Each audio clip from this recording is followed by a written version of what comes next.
Okay, We're live. I'll go ahead and call to order this hearing of January 11th, 2024 in the matter of case file Z0367-23-C. My name is Joe Turner. I am the county's hearings officer. I'll start with some brief announcements and a summary of the process that will follow, so everyone understands how you can participate in the hearing today. I start by saying I'm not a county employee. I am licensed as an attorney and trained as a planner. I serve under contract to the City Council. Excuse me, Board of Commissioners, wrong jurisdiction. But I serve under contract to the board. I say that so you know you're getting a somewhat independent review of the application before me today.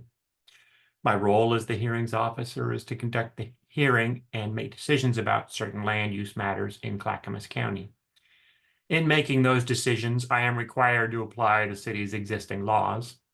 I am not a policymaker. I don't have the authority to vary from or change the laws. If you think that the laws need to be changed, you can work with Planning Commission and Board of Commissioners to do that. But state law requires that this application be judged based on the laws in effect when the application was filed. As a hearings officer, I'm to provide an unbiased decision maker. I believe I am unbiased with regard to the application before me today. I have not had any pre-hearing contact with any of the parties regarding the substance of the application, and I don't have any interest in the subject property or any of the surrounding properties. In this case, I was the hearings officer for a dog control issue that involved this property, so I reviewed a number of videos of the fencing surrounding the property, so I'm familiar visually with the property. I don't think that influences me as far as this application in any way, but anybody has the right to challenge my impartiality on any issue, argue that I'm biased in one way or another, and you can do that when it's your opportunity to testify. Procedure will follow. I'll start by asking staff to summarize their staff report, copies of which are available on the county's website. Then the applicant will have an opportunity to present their proposal and respond to the staff report. Then if anybody else wants to testify in support of the application, they may do so. And then anyone who wants to testify in opposition or with questions or concerns. That should cover everybody that wants to say anything about the application. You'll fall into one of those categories. Once everyone has had an initial opportunity to testify, I will close the hearing for purposes of public testimony. I will give the applicant and staff alone the opportunity to respond to the testimony that was offered. If the applicant or staff introduce any new evidence in their response, I'll give everyone a chance to respond to the new evidence. Otherwise, I'll close the public portion of the hearing and announce what I'm going to do. Generally, I will issue a new decision within about 2 weeks after the close of the record. I'll send my decision to the county. The county will send it to parties of record. So anybody who testifies orally or in writing before the close of the record will be sure and receive a copy of my decision when it's issued. If you decide you don't want to testify, but you still want to receive a copy of my decision, you can contact staff and ask them to put you on the list to do that. Anyone with an interest in this application may offer relevant oral or written testimony. The testimony should be relevant to the applicable approval criteria set out in the staff report. But it's important that all parties make their best case to me. My decisions are final for purposes of the county, but may be appealed to the Land Use Board of Appeals, or LUBA. However, LUBA generally will not allow new testimony and evidence on appeal. They'll decide any appeal based on the record before me. So if you feel it's important that myself or any future decision maker knows something about this application, you need to make sure it gets into the record before me. In order to preserve your right to appeal, you or someone expressly representing you must testify orally or in writing before the close of the record. And in order to raise an issue on appeal, someone must have raised that issue before me. If you feel you need more time to prepare, you can ask me to hold the record open or continue the hearing. If I hold the record open, you'll have an opportunity to submit additional written testimony and evidence before I make a decision. If I continue the hearing, we can come back and do this again at a later date. But whether or not the hearing is continued or the record is held open for any other purpose, the state law requires that I hold the record open for an additional week for the applicant alone to submit a final written argument without any new evidence. The applicant can waive that right if they choose. But if anybody else wants me to hold the record open or continue the hearing, you must make that request before the close of the record during your initial testimony. Also, my decision must comply with state law that requires that I issue a final written decision within 150 days after the application was filed. So there's some limit to how long I can continue the hearing or hold the record open. When you testify, please begin by stating your name and your full mailing address. Please spell your last name so I get it right. And if you represent someone else, please say so. There is no arbitrary limit to the length of time you can testify, but your testimony should be relevant to the applicable approval criteria set out in the staff report. Also, please don't repeat testimony offered by yourself or earlier witnesses.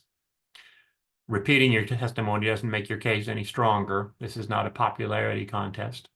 Whether everybody loves it or everybody hates it is not an issue I get to consider. The only issue before me is whether the application does or does not comply with the applicable approval criteria. But that concludes my introduction. I will leave it to staff to summarize the technical issues of how you can choose to participate in the hearing, indicate that you want to, and how to testify. Ms. Fields? Thank you. This public hearing is being conducted virtually using the Zoom platform. Panelists for today's hearing, which include the hearings officer, county staff, and the applicant's representative, have both audio and video capability. Audience members who have joined the meeting will have their mics muted unless they wish to testify, in which case they will be called upon to do so by the county staff moderator. Audience members' videos will not be turned on at any time. Today's hearing is being recorded as required by law. The county will make every effort to post the recording on the county website later today. There is a designated time during the hearing when it will be open for testimony. The hearings officer will make it clear when this is. If you want to provide testimony, you will utilize the raise hand feature. Attendees on PC and iPad, you have a raise hand button on the Zoom bar at the top or bottom of your screen, depending on your device. When the moderator switches you over to provide testimony, your screen will look different for a little while. Primarily, you will see all the participants' cameras, not just the one who is speaking. Staff will call upon you when it is time for you to provide testimony. Be sure to provide your name and mailing address when you begin. Once you have provided your testimony, your mic will be muted and your screen will be returned to normal. If the record is left open by the request of someone participating today, at the end of this hearing, and you wish to submit additional testimony, email written testimony to myself, Joy Fields, at jfields@clackamas.us, or mail it to Clackamas County Planning and Zoning Division, located at 150 Beaver Creek Road, Oregon City, Oregon. The staff contact and email address is available on the webpage where you found the Zoom link for today's hearing. Testimony must be received by 4 p.m. on the day the record closes. People who testify and provide their mailing address will receive a copy of the hearings officer's written decision. If you do not wish to testify but would like to receive a copy of the decision, you must provide your email address and standard mailing address by emailing the staff contact for the application or by entering it in the Zoom chat function during the hearing.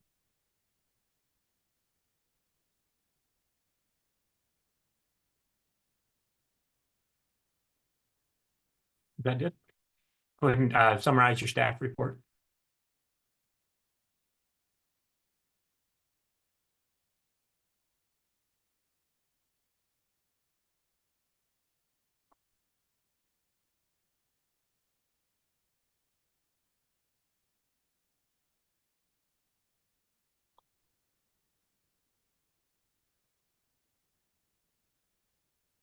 As you all know, we are here today for file Z0367-23, which is a conditional use application for the applicant Ivan Saranchuk to have a home occupation to host events on the property located at 10611 Southeast 232nd Avenue. The applicant requests this home occupation to allow them to host weddings and other events. In the application, the applicant proposed to conduct a maximum of 104 events per year and a maximum of 300 guests per event. The applicant estimated that although requesting that 300 guests per event be allowed, events outside of the summer months are anticipated to be smaller, near 150 guests. Oops, sorry. The applicant proposes to hold events within a tent that has a 7,445 square foot footprint. As seen on the site plan, there is also an outdoor patio that is not included in that square footage. The applicant in their application identified that the hours of operation would likely be 2 to 9 p.m. But because Section 806 allows the hours for events to be 9 a.m. to 10 p.m. November through March and 8 a.m. to 10 p.m. April through October, the applicant noted that they would like the opportunity to use those hours that were allowed by Section 806. The subject property is approximately 4 acres on the southwest corner of Southeast Borges Road and Southeast 232nd Avenue. It is relatively flat, and it has a home on it and a barn, and the applicant has already installed the tent structure, according to aerial images.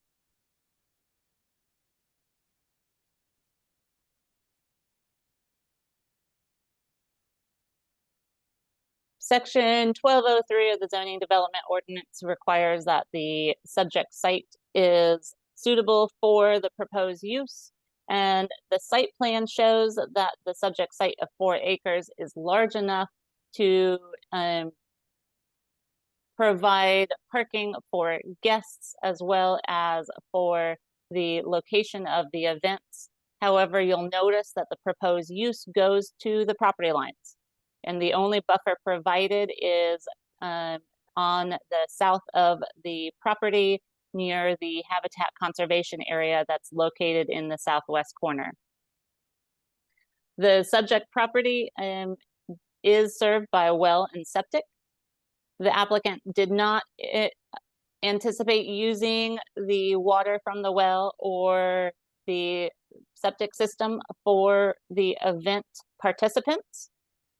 They indicated that the caterer providing beverage and food services would provide the water, and they proposed to use portable restroom facilities for the sewage treatment.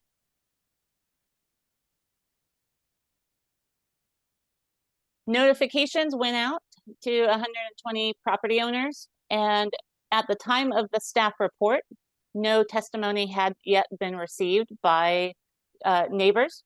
However, as of this morning, we have testimony in opposition to the application related to noise, traffic, fire, and other concerns. And those testimonies in opposition were received from Hillsview Church, Don Olson and Wilbur Olson trustee.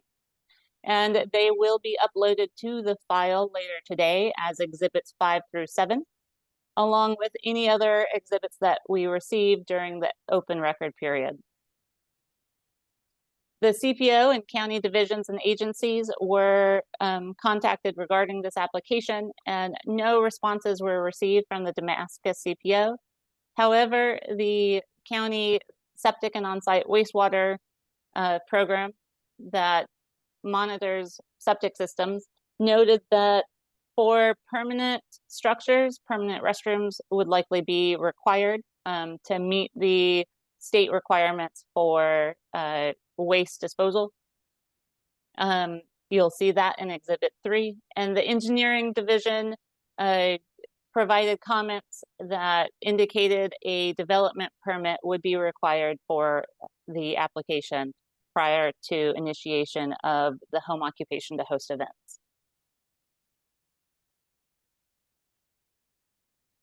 Home occupation to host events is identified as a conditional use in Section 401 of the zoning development ordinance. And this property being zoned exclusive farm use is subject to Section 401 of the zoning development ordinance. As a conditional use, the application is subject to Section 1203 of the zoning development ordinance that requires that there will not be a significant negative impact to surrounding uses. In this case, that includes both residential and farming. Section 401 requires that the applicant provide enough evidence that the proposed use will not increase the cost of farming practices or change farming practices in the area or impact the farm and forest practices. Looking at the application, the staff identified that there is a concern for noise that is not mitigated through plantings or buffers from adjacent properties. There's concern for lighting from the cars that are utilized by the 300 guests to access the property.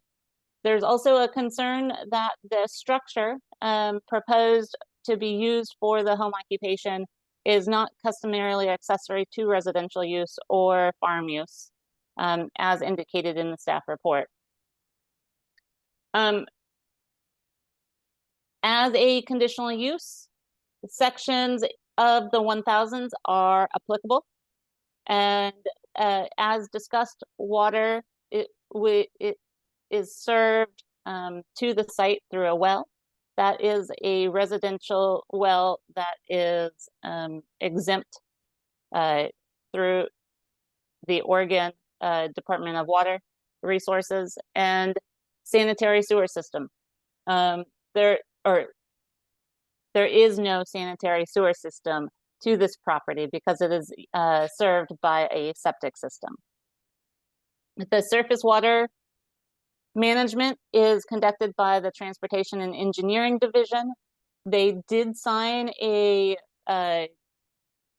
preliminary statement of feasibility. However, there was not a surface water management plan provided to them or as part of this application. And so it's still unclear with the amount of impervious surface that is proposed through the parking areas and the event venue, how the surface water would be treated. Additionally, because it's inside the urban growth boundary, street lights have to be provided, and that is discussed. Roads and connectivity.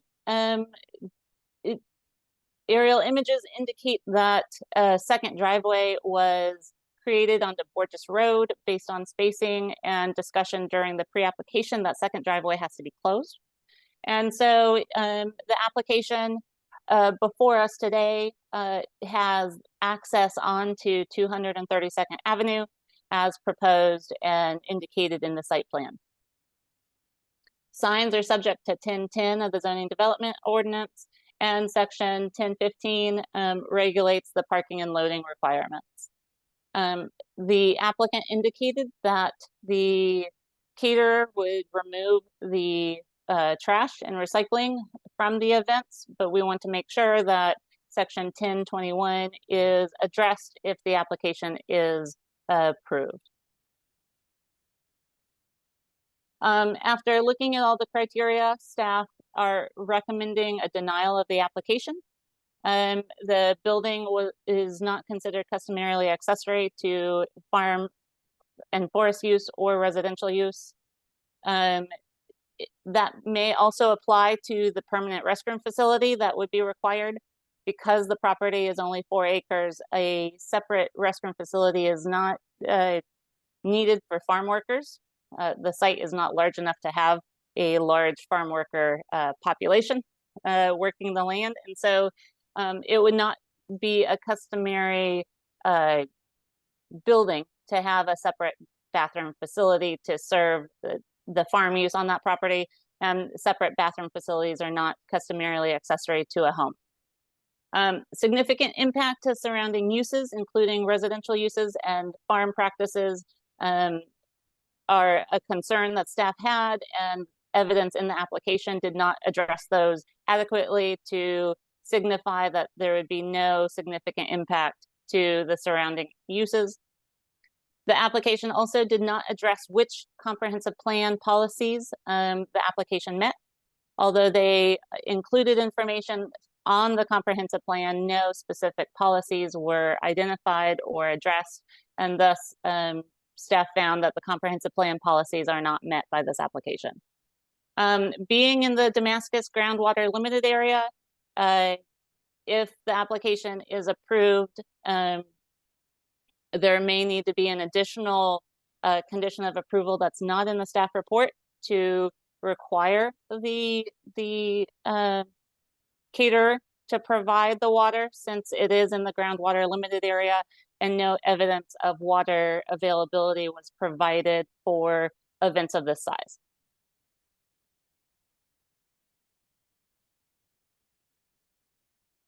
Okay, thank you.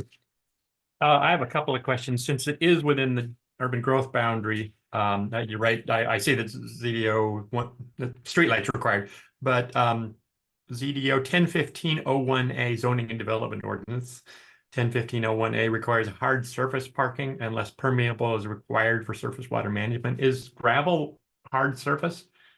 Because gravel is expressly allowed outside the UGB. Not sure what hard surface is. That section of the code is managed by the Transportation and Engineering Division. I am not sure if they would allow gravel as a hard surface. Okay. So I am not able to answer that question. Is that something that would be addressed through the development permit process? Yes. Okay. So that if this were approved with the condition that they get a development permit, that would address that. That would be addressed. Correct. Okay.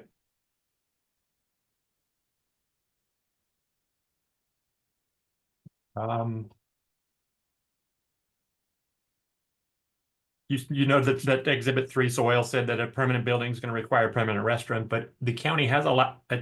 I've seen the county allowing portable restrooms for other permanent facilities of this type. The Chateau de Lis facility out in, I'm not sure where it was, Stafford, I think, or Malala. But anyway, what change? Why is it different? There seems to be a change in the county's policy, or wasn't raised previously in other similar provisions. That is a good question, Joe.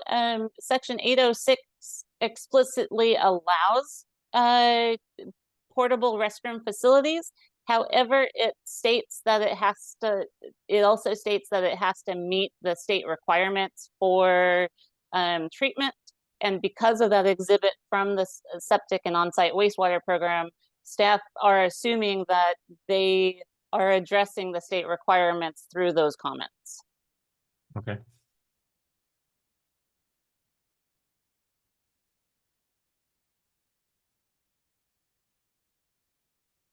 The proposed conditions of approval require portable restrooms as well. If that were approved, should that be deleted? Or I guess modified, because it would modify to meet state requirements, because 806 allows portable restrooms. If the state requirements prohibit them for permanent facilities, that would need to be modified. Yes.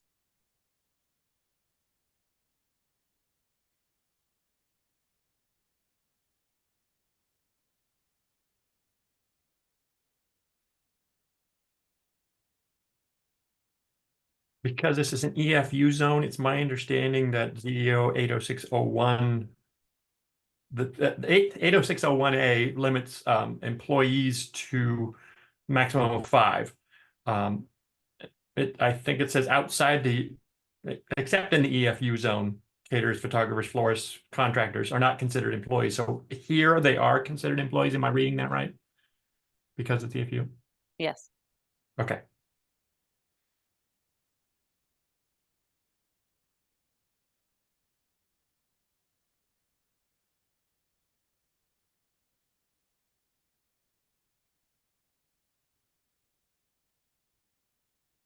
And then condition 315 talks about groundwater. If it were approved, I'd have to modify that slightly to basically say what you just said, that the caterer provide water or they get a groundwater, provide evidence of groundwater permit.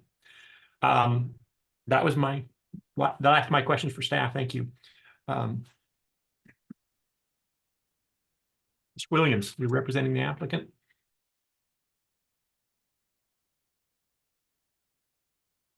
And we're not hearing you. You'll need to unmute yourself. There you go. Sorry about that. That's I'm okay. representing the applicant. My name is Paul Williams, Williams. My address is 6168 Northeast Highway 99, Suite 103, Vancouver, Washington, 98665. Eating my email address. I don't, and I assume staff has that. And the address is mostly for staff to send out my decision when it's issued, so I don't need it myself, but they do. So you mentioned earlier that you've been out to the site in the past, I haven't been to the site. I haven't been to the site. The applicant submitted videos in response to a dog complaint that I held a hearing on and made a decision. So I've seen the fences. Let's put on video. So if you were to make a current visit, you would see this structure on the site because it has been installed. So as staff, stated, we're asking for conditional use for a wedding venue. I know there's others, but it's primarily, as a wedding venue. And if you were looking at about an average of 8 events, each month through the year, varying from the summer, varying during the summer compared to the winter. But there are other uses of the building. And I'll give you one example is we do have a neighbor that's utilizing it for special trees to place inside the building to keep them out of, provide frost protection. So there are other agricultural uses that will be used during non-wedding events. Because it's only on an average 8 wedding events a month, and that's that we're being conservative with that assessment. And the venue will be operating within the hours stated in 806. But the actual, because we have to allow time for the caterers will bring everything, set everything up, then the event will be held, and then allow time for the caterers to clean everything up and get out of there within those hours. And we believe we can operate within those hours. There will be 5 employees, including the owner.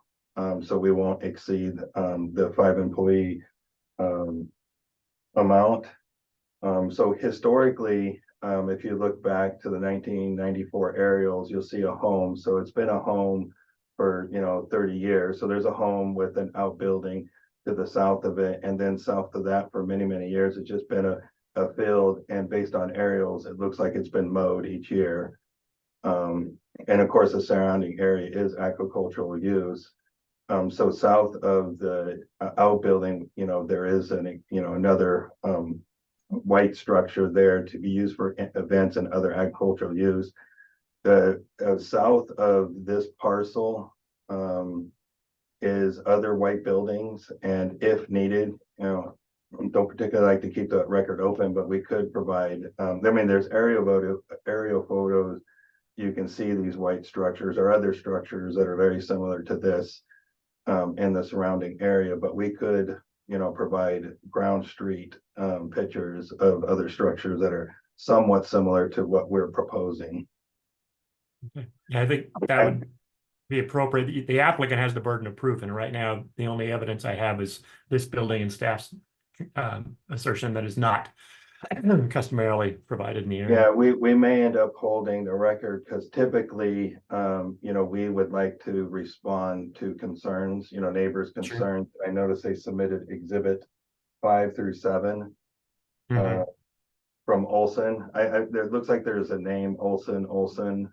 I don't know if they're related, and someone tells me the church is owned by Olson or run by Olson, so it seems like there's a common applicant, but we would like the opportunity to respond to those 3 Sure. comments. And so we may want to keep the record open so we can provide a response to you. I'm happy to do that. Yeah. So when it comes to water management, I'm assuming based on the conditions that we would need to submit an engineering application because we would need to get a permit for the road approach. There's road approach requirements.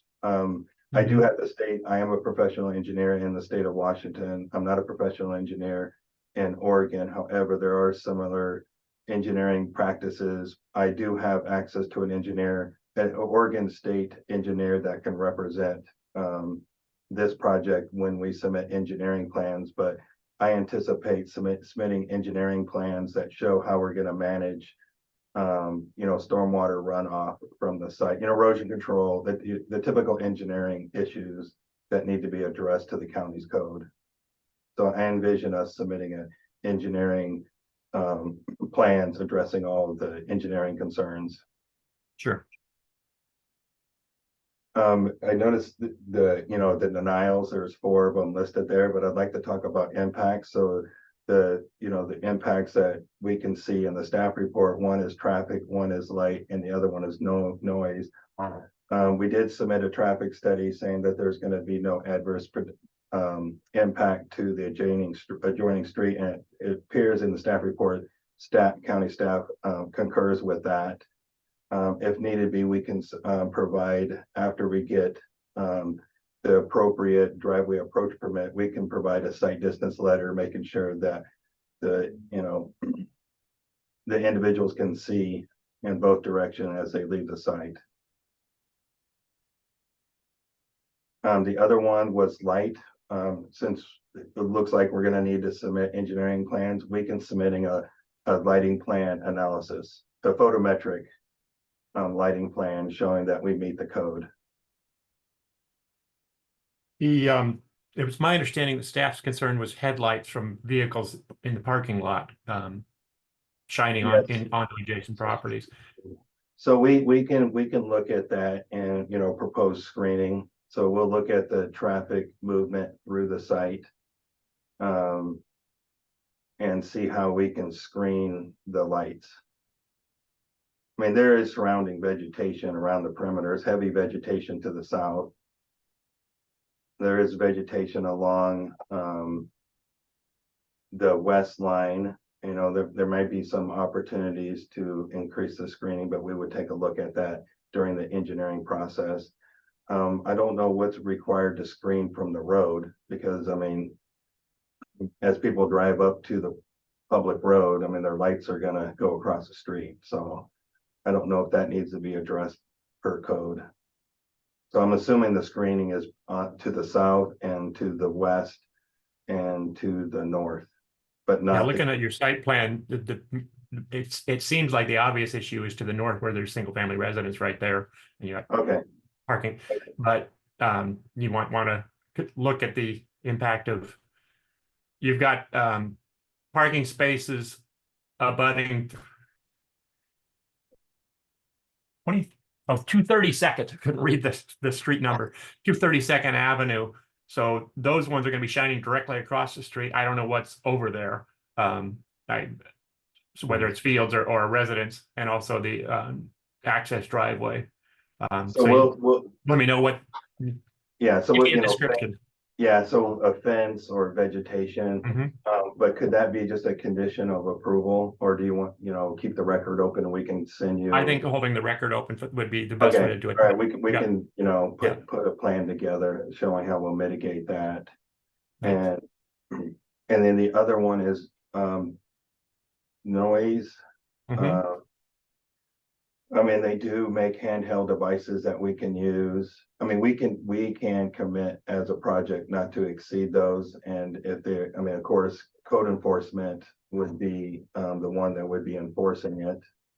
But you have Or to show that it's feasible to meet that first before I can approve this. You've yeah, got so people we walking around talking, I assume, music inside of a tent relatively close to the property line. And you're limited to 60 decibels at the property line, which is a relatively low. I guess people talking is roughly 60 decibels. So if you've got live music or amplified sound of any kind inside or outside that tent, it's going to be hard to meet the 60 decibels. So I need some evidence that it's feasible and how you'll control that to ensure such compliance. would you accept us team putting something together, or are you looking for a independent consultant to come on site?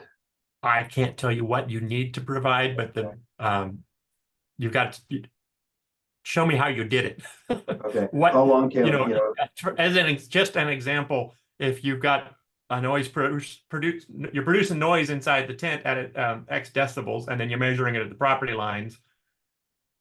I want to know what that X decibels inside the tent is and how you're going to limit noise on the site to that. To so meet you want the 60. you want the decimal reading at the property line, not inside the. That's what the code requires, yes. At the property line. Yes. Okay, And you've also got, I think vehicles operating on the site is not subject, but people walking and talking in the parking lot within a few feet of the property lines, especially with any of the property lines, you're right up against the property line. So that is another issue. That's something you need to address. okay, we can put something together to address it. Yeah. And then the other issue is, we didn't see the itemized list for the comprehensive plans, how this project doesn't meet the comprehensive plan. I'm assuming that this structure doesn't fit the surrounding area. And that would, where we would, submit photos of adjacent properties with structures. Yeah, that's not so much a comprehensive plan issue. That's the approval criteria, which requires that the buildings be. Ms. Fields, can you tell me what the text is? I don't have it off the top of my head. Customarily accessory. Thank you. I knew I couldn't come up with that. But you can talk to staff about or the staff can also respond in their response, expand on what they're requiring as far as comprehensive plan policies. Okay. So you can. So we can put Staff for more clarification on that issue. Anything else you want to add at this point? No, that's pretty much it. Okay, thanks, sir.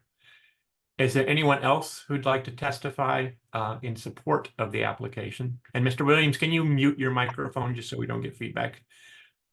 Oops, I'm not on attendees. No wonder I'm not seeing anybody. If so, please click on the raise your hand button. I am not seeing anybody in support. So who'd like to go first to testify in opposition or with questions or concerns? Please click on the raise your hand button to indicate that you'd like to testify. There we go. I have some PC owner. I don't have a name. You'll need to unmute yourself. Hello, can you hear me? There we go. Yeah, Hi there. thank you.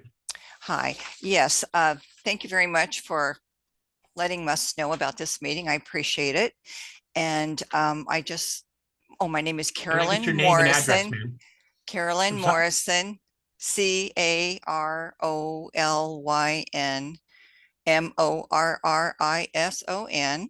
My Thank you. address is 9095 Southeast Kingswood Way in Damascus. Okay, like most residents around me, I searched for a quiet forested environment in an area that was surrounded by other landowners who had similar interests in maintaining a habitat that supported wildlife and a quiet lifestyle. My property, which is directly north of the subject of this meeting, is zoned timber and is classified as moderate for fire danger. I understand the subject property requesting the zoning change is currently zoned as exclusive farm forest, a zoning that makes good sense to me. with They're not surround, proposing, Ms. Morrison, they're not proposing a zone change. This use is permitted in EFU zone. It'll stay with EFU. If it meets the criteria for conditional use. So so there is no zone change necessary to approve this plan. correct, Okay, correct. okay. Thank you for explaining that to me. I Yeah, really no appreciate problem. it. Okay. Several years ago, a wedding venue was approved a half a mile due east of this property. And in the summer months, we regularly hear the sounds of music and people shouting as they celebrate. And this is on 222nd. That piece of property is less than a mile from the subject property right now. And now, and I know this last summer, there were plenty of parties, and this one is directly south of our property. The functions that there are closer, noisier, and frankly, very concerning to me for fire hazard. Last summer, following one of the functions, a burned out Chinese lantern was found among the trees on my land. I thank God it was burned out, or it could have been disastrous given the high fire danger that has been experienced during the recent summers. Celebratory behavior leads people to make decisions that are spontaneous and sometimes unwise. I don't fear only Chinese lanterns, but also discarded cigarettes or hot auto manifolds that could ignite dry foliage. Regarding noise, which is my biggest complaint, approval of this request will definitely result in competing stereophonic sounds coming from east and south of my property when parties are booked on the same weekends. That's not what I bargained for when I bought my properties back in 1985. I read on the Nextdoor app from neighbors who have concern and made reports about excessive noise before 8 and after 9. And I have my own environmental concerns about the impact approval this zoning request will have on changing the character of this quiet farm forest community. I can at least voice them, but I am concerned about the animals and other birds that are affected by the noise. I appreciate this man's desire to have this kind of a facility, but I wish you had found a place to do it that it was more appropriate for. That's all I have to share. And thank you for listening. Thank you, Ms. Morrison. Is there anybody else who'd like to say anything about this application? Just raise your hand now. Ms. Morrison, did you intend to raise your hand again? Okay, Zoom user, I don't have a name and you're muted right now. But if you'll unmute yourself. There we go. Hello.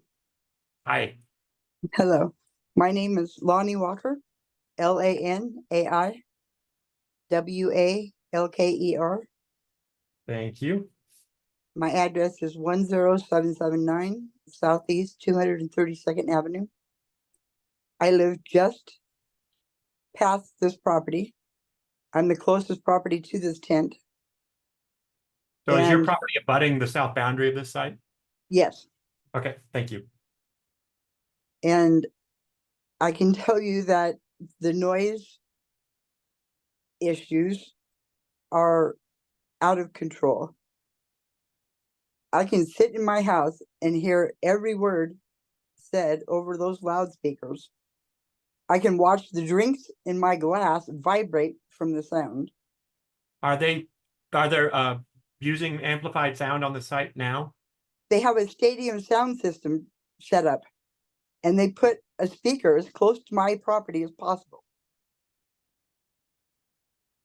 Okay. I have recordings of the noise when I'm inside my house.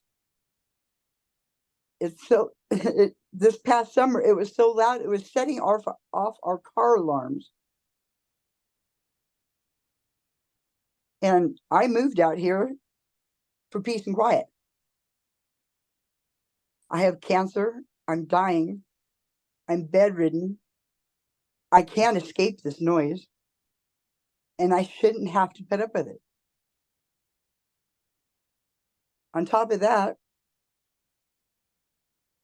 the temper and the violence we've been exposed to because of this is worrying. He's threatened to kill us he shot across our property line. You know, he threatened to kill my landlord. He's threatened to kill me and my husband. And this is just too much. Just too much.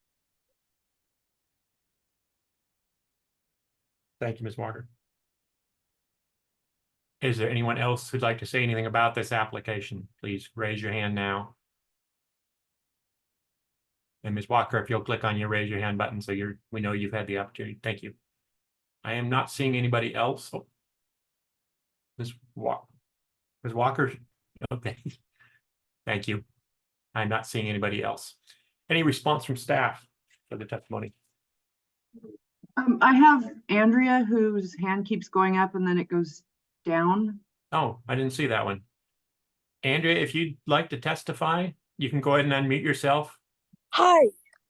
Sorry, my button was not, That's Or- okay. That's the issue with these online hearings. It very Technology. much could have been me. Hi, I'm Andrea Houck, Houck. My address is 22941 Southeast Yellowhammer Street. I am located north of this property, and I am the representative for the Damascus CPO, the Northeast region. I actually am on the CPO and I didn't get any notification. And I didn't see anything in our CPO emails where we were notified, but fortunately I'm connected. I've received, I can't even tell you how many complaints about this property over the past year. I've personally been called by Ivan, who told me at the time that he was not even in the state while I drove past and saw him standing in his front yard. The problem for our aspect, besides the groundwater and the complaints from the neighbors, is that this has been running as a wedding venue and advertising as a wedding venue on Instagram and other formats. There have been helicopters that have flown out wedding parties from adjacent properties, and there's pictures on the internet on their advertisements saying, hey, we're doing wedding venues and look at the bride and groom taking off. We've had issues where a nearby farmer was plowing his fields and they were, I'm so sorry. A nearby farmer was plowing his fields while they were running a wedding event, and that resulted in screaming and threats from Ivan to that farmer. It's a really volatile situation. The laws are already not being followed. I'm very concerned that if this is permitted, and if this is permitted to run as a wedding venue, when there's already an obvious disregard for our state and county laws, what would happen if it was approved?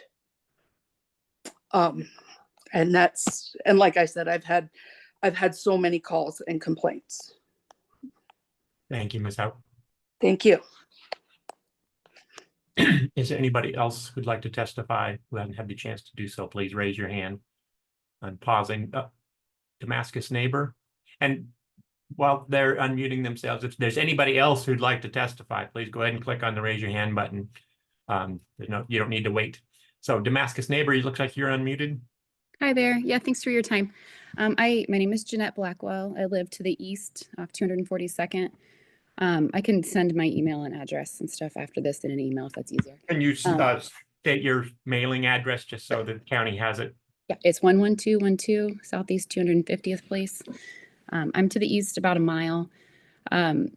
For more than a year now, we have been wondering a lot of times through the summer what all the noise is, and we're located pretty far to the east.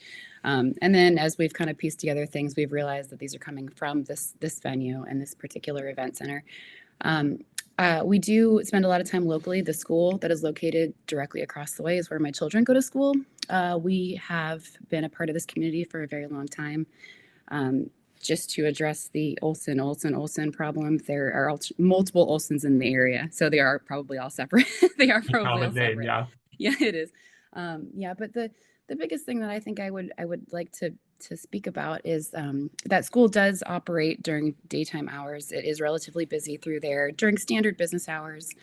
Cars do come and go, and it is a little bit busy, and it's not a huge school. So to consider putting on a 300 person plus venue multiple times a week, especially during like the 9 to 10 o'clock hour in the evening, would be very uncharacteristic of that neighborhood. That neighborhood sees very little traffic after dark because it's a farm residential. During the day, having people in and out isn't too uncommon, but I could see how the parking lot that's being used for this event is on the same side, just down the way from the school, in a large grassy field. During the summertime, it was very concerning about cars driving in and out of a large grassy field, you know, within a very concerning distance of you know, fire danger and things like that. The events have been going on for a while, and the tent has been there. So to pass it off as a greenhouse is a bit deceiving. You can use it as a greenhouse, but it has been actively used as an event tent. And so I think that, you know, this is absolutely nothing personal, but I say that, like, if you've already been disregarding what the laws have been for this long, to go ahead and approve something would be very dangerous, because you'd be giving an inch and they'd be taking a mile. This has been something that's been a nuisance for the neighborhood, and I'm not even an adjacent neighbor, so I can only imagine how difficult it is for them. But I can hear the noise. I can hear the noise from a mile away. So that tells you that I guarantee it's very easily above the decibel level at their property line. So I just wanted to kind of like let that impact be known, that it isn't just a very small local area, but the impact is felt a significant distance away. So I just wanted to kind of like let that be known. And, you know, I feel like we're all in here to have businesses and families and farms. And I feel like if we're all operating within, you know, constraints that are great for everybody, then it's a good idea. But as soon as, you know, one person's idea is really encroaching on the livability of everybody in the neighborhood, that's not a fair deal. So I just wanted to, you know, if there's ways to improve this, that's one thing. But out of the mouth of Paul himself, he said he's conservative with his estimate at 8 events a month. He said conservative with his estimate at 8 events a month. 8 events a month, that's every weekend through the summer. So if your house had a party next door every single weekend through the summer, consider how that would impact your living. I guess that's all I had to say. So I appreciate your time. Okay. Thank you very much. That's okay. Thank you. Can you go ahead and click the raise your hand button so it goes away and mute yourself again? Is anybody else who'd like to say anything about the application? Okay, not seeing anybody. Anything, response from staff? I have nothing to add at this time. Okay. Mr. Williams? Yes, I think it'd be the best interest to go ahead and keep the record open, allow us the opportunity to submit the items that we needed to submit that would just address, you know, in the hearing, lighting, screening, and then performing a noise analysis, and also given the opportunity to read the exhibit 5 through 7, and having the ability to provide a response. Sure. So we'd like to keep the records open. I don't know how, it's just, if we need to get a consultant on board for a lighting analysis, they may need 2-3 weeks, maybe a month. So I don't know how long we can keep the record open for. I don't have any issue with holding it open for a longer period. If the applicant's requesting that open record, you need to extend the 150-day clock. We do have a lot of time, but it Okay, automatically occurs.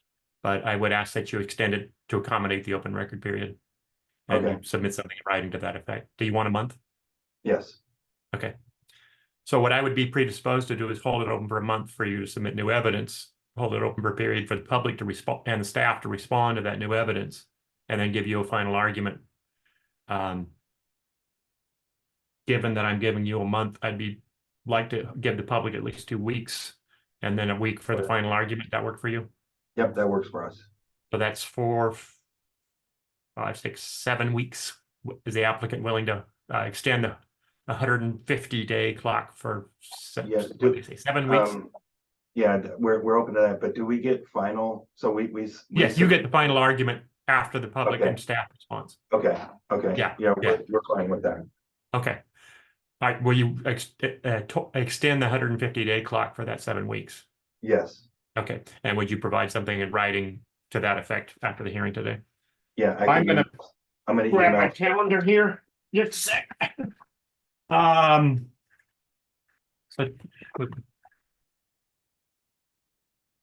today's the 11th, so I hold it open till about 4 weeks or a month. The 8th would be 4 weeks. The 11th is a Sunday. 12th is a Monday. Okay, so you went to the 12th of February? I hold it up until the 12th of February for for anybody to submit new testimony and evidence. I'll hold it open until the 26th of February for anybody to respond to whatever was submitted during that first period. Responses, the second period is limited to responses to whatever was submitted during the first open record period. No new issues can be raised at that point. And then I'll hold it open the final week until March. March 1st, I'm sorry, March 4th. March. For the applicant alone to submit a final written argument without any new evidence. Okay, So that's what I'm gonna do.